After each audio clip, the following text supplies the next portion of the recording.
Selamat datang di Belajar Programming Santai. Kembali lagi bersama saya Ridwan. Kali ini kita akan lanjutkan series tentang membangun REST API menggunakan Flask. Di chapter 7 kali ini kita akan membahas tentang token based authentication menggunakan JSON Web Token. Nah, JSON Web Token ini sendiri adalah sebuah standar berbasis RFC 7519 yang digunakan untuk koneksi yang aman antara dua belah pihak. Nah, JSON Web Token ini open, ya maksudnya kita bisa lihat strukturnya, terus definisinya, konvensinya, dan lain-lain. Nah, bentuknya JWT itu ya seperti ini, string panjang yang terdiri dari angka dan huruf. Nah, dia punya 3 komponen. Header itu ya algoritma sama token type. Di sini algoritmanya HS256, tipenya JWT atau JSON Web Token. Nah, terus kita bisa lihat payload datanya juga. Nah, payload datanya misalnya bisa beda-beda. Kalau di sini adanya name John Doe. Nah, signature-nya ini internal sih. Tapi ini kurang lebih dia pakai base 64 encode. Oke, nah di kode Python-nya sendiri sebenarnya ada beberapa perubahan. Pertama, saya import library JWT, import library JSON, sama traceback untuk keperluan catch exception. Nah, sedangkan library tambahannya lain adalah Fairnet dari kriptografi. Ini akan digunakan untuk mengenkripsi data payload si JSON Web Token itu sendiri. Nah, lalu seperti apa perubahan di kode ini? Pertama, ini kodenya jadi panjang sih, yang pasti ya. Karena di sini di dekorator yang sebelumnya singkat, sekarang dibuat jadi detail. Nah, di sini ada baris penting, yaitu ini JWT decode. Nah, JWT decode ini akan mengambil eh, si kode JWT, si token JWT itu lalu didecode. Nah, setelah didecode dapatkan payload datanya. Nah, payload datanya itu didecrypt menggunakan function yang dibuat di atas. Nah, setelah itu baru deh kita bisa pakai pura-puranya gitu ya. Pura-puranya itu ada function yang mengambil data user. Ini ada error sedikit nih. Nggak apa-apa sih. Nah, sebelum seperti biasa, kita harus pastikan bahwa environment variable sudah di export, lalu jalankan virtual environment dan jalankan web servernya, server development. Oke. Nah, function barunya itu ya cuma dua sih, JWT encrypt, JWT pilot menggunakan algoritma Fairnet. Nah, kita butuh key, lalu kalau decrypt ya sebenarnya decrypt aja. Nah, di sini ada penambahan konfigurasi baru namanya Fairnet key. Nah, Fairnet key ini ya saya ambil dari sini, ditambahin. Nah, nanti akan dipakai di saat pembuatan JWT itu sendiri. Ntar ini merah nih, mengganggu. Kita perbaiki dulu ya.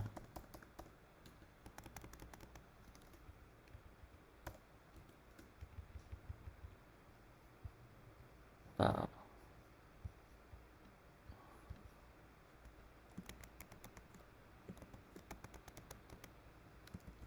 Nah, sip, udah bener. Kadang di Python tuh suka ada masalah indentasi sih, jadi harus diperbaiki kalau ada masalah indentasi tuh, khawatir jadi masalah. Nah, kan tadi library JWT ya, tadi saya tambahin juga library kriptografi. Itu sebenarnya yang ini library ini. Nah, di sini ada Fairnet. Nah, cara ngambil si gen key-nya itu ya ini, tinggal masuk aja ke konsol. Misalnya nih buka konsol baru. Nah, terus masuk ke konsol.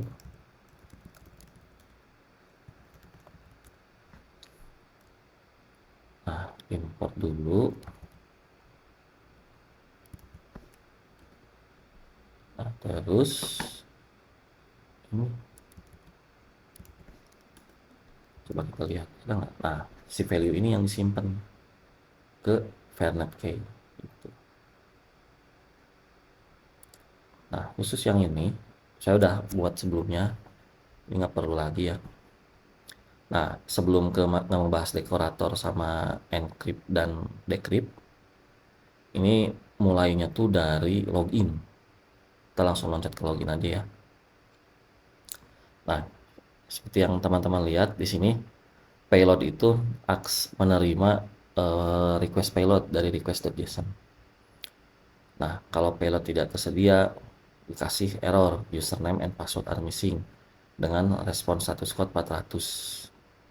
Nah, ini is validate sama dengan true sih sebenarnya, harusnya koneksi ke database. Rencananya mau ke MySQL, tapi untuk sementara saya set sebagai true aja di hardcode gitu. Jadi ini baru mockupnya aja. Nah, kalau is validated false, ya login failed, invalid credential. Return JSONify 400. Salah sih, harusnya 401. Kenapa 401 ya? Kan unauthorized. Nah, anggap nih usernya udah dapat informasinya. ID-nya 1, username-nya John Doe, dia user aktif karena true. Nah, terus kalau if user aktif, maka eh, token payloadnya masukin. Kita bungkus nih.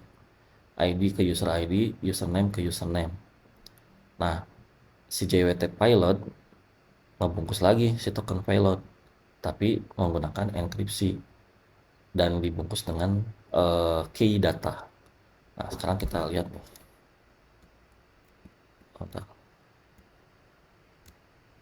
Nah, gitu. Kita bisa loncat nih. Oh, tadi kan yang diperluin sama encrypt JWT itu ada dua parameter. Nah, coba lihat tuh pop up di atas. Key any, payload any. Nah, ini harusnya sih pakai type ya. Cuma saya belum mau bahas itu di series ini. Nanti akan dibahas di series lain. Nah, si encrypt JWT payload ini cuma butuh dua parameter. Pertama key sama payload. Nah, payloadnya di JSON dumps. Jadi JSON dumps itu akan mengubah Python dictionary menjadi string.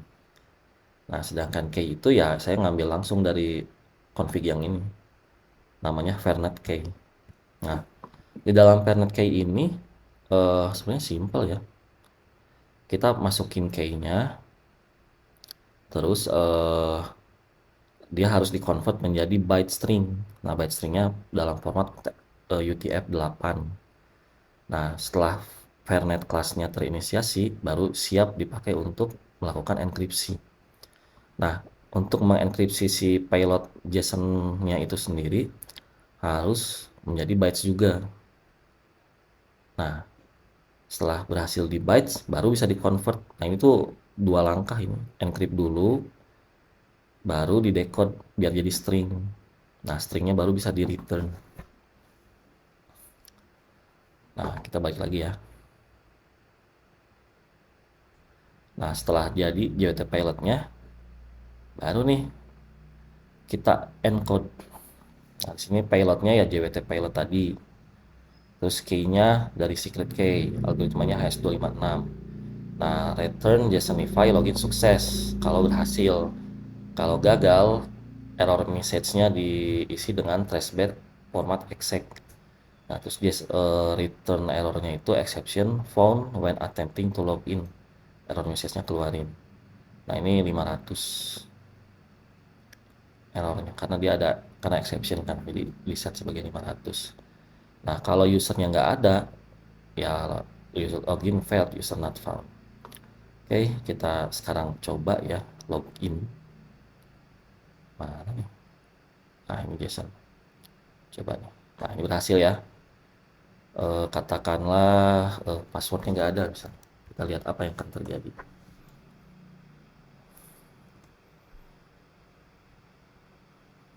Oh, tetap error, tetap berhasil juga.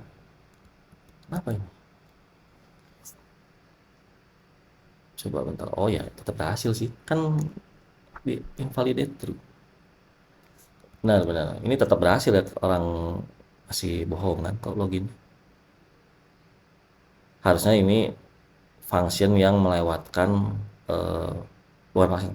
Is validated ini harusnya diisi dengan value dari function untuk ngecek user ada di database atau enggak. Nah, ini asumsinya jalan aja ya.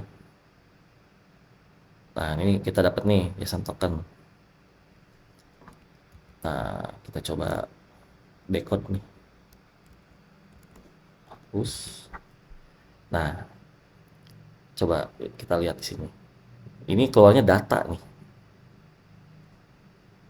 bukan user ID. Nah, kenapa sih harus di-encrypt? Repot-repot harus di-encrypt. Kan JSON Web Token. Nah, masalahnya JSON Web Token itu bisa di-decode. Dan kalau ada orang yang paham cara ngedecode-nya, khawatirnya ada data yang terekspos di token tersebut. Entah itu email, user ID, nomor telepon, atau apa. Dulu waktu kerja di perusahaan Malaysia, waktu itu saya ditugasin seperti ini gitu. Jadi semua informasi payloadnya untuk token itu kalau bisa di-decrypt, kalau bisa di-encrypt gitu. Nah, di-encrypt menggunakan algoritma tertentu. Nanti kalau mau dicek tokennya valid atau enggak, pakai decryption dari algoritma yang sama. Ya ini kan orang nggak akan tahu. Orang key-nya juga ada di server kita. Kalau kalau nggak gini, orang jadi bisa tahu nanti. Siapa tahu ada yang ngulik-ngulik gitu ya. Oh, dapat nih JSON Web Token-nya. Ada info apa nih? Nah, ini hanya antisipasi aja sih. Nah, oke, untuk login berhasil nih ya. Dapat tokennya nih. Nah, ini sebenarnya sama aja sama yang pembahasan sebelumnya.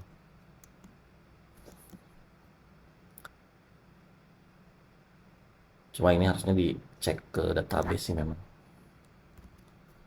Error. Nah, get all articles. Ini kalau di disable gimana nih? Jalan nggak? Outheader not found. Nah, sebenarnya gini, eh kita lihatnya nih di konsol. Saat terjadi request itu, kalau dekorator yang pertama kan, kalau yang chapter sebelumnya cuma ngebahas authorization-nya ada nggak, tokennya ada nggak. Oh, ternyata tokennya ada nih. Baru kita bisa proses. Nah, misal nih ya, kita coba hapus nih. Error nih. Errornya apa? Index list out of range. Nah, ini belum ditangani dengan benar sih ya. Tapi ya intinya dia mau ngambil bearer token cuma nggak ada. Nah, gara-gara function yang ini. Tetap kita balikin lagi. Baru ada. Nah, kalau bisa kita lihat eh di sini ya di decode dulu. Terus decrypt payloadnya pakai yang decrypt JWT payload.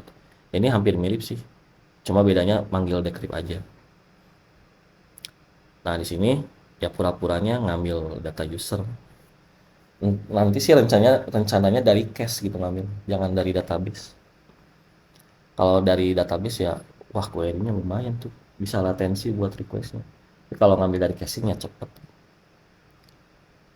Nah, terus kalau if current user is known, invalid authentication token keluar 401. Kalau user ini tidak aktif, ya di abort, forbidden.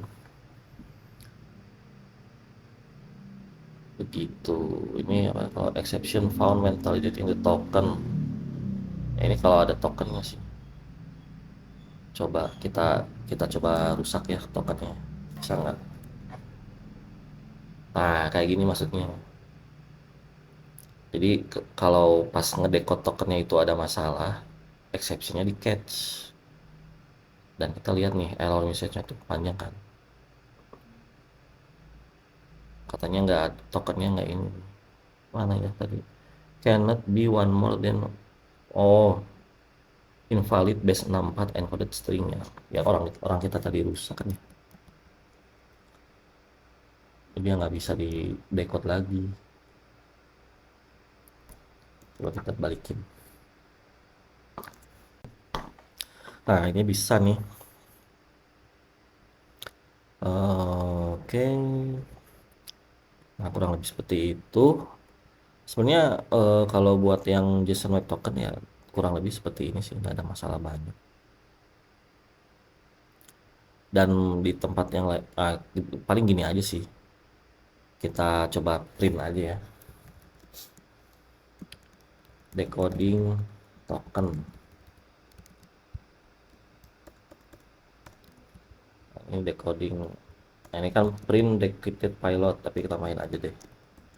Decoding, decrypting pilot. JWT pilot. Nah, biar bisa tahu.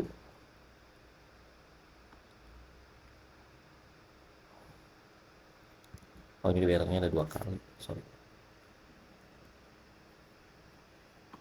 Nah, kelihatan nih di sini. Tuh. Decoding token, decrypting itu pilot. Nah, ini value-nya. Walaupun sebenarnya ini nggak nggak boleh ngeprint ini ngeprint decrypted pilotnya ke konsol, sebenarnya nggak boleh. Itu kan nanti ketahuan orang kalau lognya breach. Nah, sebenarnya itu aja sih. Kalau buat yang token authentication with JWT, memang apa ya? Nggak ada yang berbeda dari yang chapter 6, hanya saja gitu ya. Di sini loginnya mulai mulai generate dia JSON Web Token, sedangkan di bagian dekoratornya ngedecrypt JSON Web Token. Oke, sekian dulu penjelasan dari saya. Terima kasih atas waktunya dan perhatiannya. Sampai jumpa kembali.